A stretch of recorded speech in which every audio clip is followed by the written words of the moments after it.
Hey everybody, Mike here, and today we're going to be talking about this idea of trying to change the world, all right? Now, what do I mean?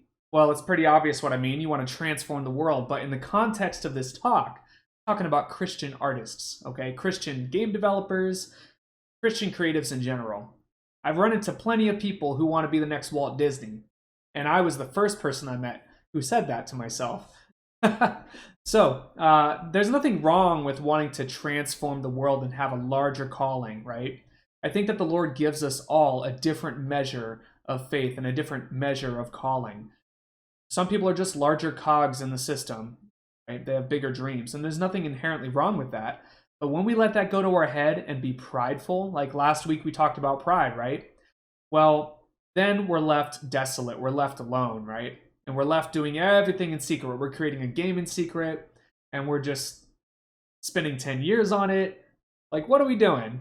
All right? This is the truth talk that everyone wanted from me. So here in Proverbs 11:2, it says, when pride comes, then comes disgrace. But with humility comes wisdom. All right? He also says in Proverbs 16:5, the Lord detests all proud of heart. Be sure of this. They will not go unpunished. Unpunished, sorry. And Proverbs 16:18 says, pride goes before destruction, a haughty spirit before a fall. So, it's fine to want to create something awesome that reaches millions of people, right? But instead of doing this and having this idea that we're going to create this perfect gospel message that's going to touch millions of people, we should be starting small, starting in the community that you've been placed in and planted in and watered, and then start seeing how you can bounce ideas off of those closest to you, share your creative art with others so you can bless them, right? This idea that we're going to create something perfect for God and then like everyone's going to benefit from it, it's a little foolish. Let's be honest, all right? If you do that, you're never going to actually release a game. I'm just going to be real with you. Instead, we should be creating small things, testing our skills, refining them, becoming excellent, because out from our spirit pours excellence, and that is how Christ is known. That's it. He's known because we are believers, and anything we do is automatically going to be something, though messy and imperfect, because we're still being transformed, it's going to be something that radically shows him in some way, shape, or form. And granted, there are Christians on different levels in their journey, obviously. And some might think that certain things are better than others to put in games, and some things are just completely taboo, right?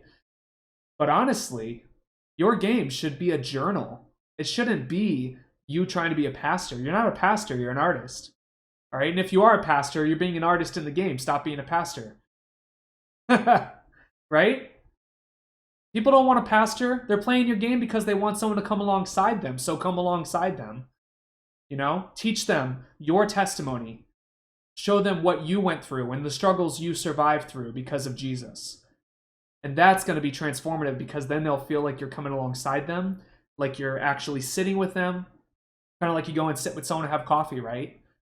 Stop being prideful. You know, think about other people in your community. Stop trying to change the world. Instead, you should be trying to change the culture that you are a part of. If you're a Christian game developer, you know, pour everything you have into being a Christian game developer. If you're a Christian hip-hop artist, pour everything you have into glorifying God and edifying others with your lyrics and with your sounds, right? I mean, it's a little silly just in general to think that you can change the whole world. Think about this for a second. This is something I was thinking about recently. The word famous, right? You know, Christ will be known to everybody. He is famous. He's going to be the most famous, obviously. However, take any person and then see what their reach was. Besides someone like Justin Bieber or someone like that, right? Most people who are famous, most people who you know, they actually are only famous within the circles you are aware of. So really, anyone can become a key person of influence within their circle of influence. So stop trying to change the world and try to change your local community. Try to change the culture that you've been planted into. All right? There's one more thing I want to talk about here. Yeah, it's not your job to change hearts, all right? Sorry, I got notes here. Your job is not to change hearts. Your job is to plant seeds and explore that messy nature, this human condition with other believers and other people who are just seeking, who aren't even believers yet, right? If you do that, if you're faithful to do that, and if you're open and you share your work openly, and it's different for some companies, obviously, because you have to maintain secrecy so someone doesn't steal your secret sauce.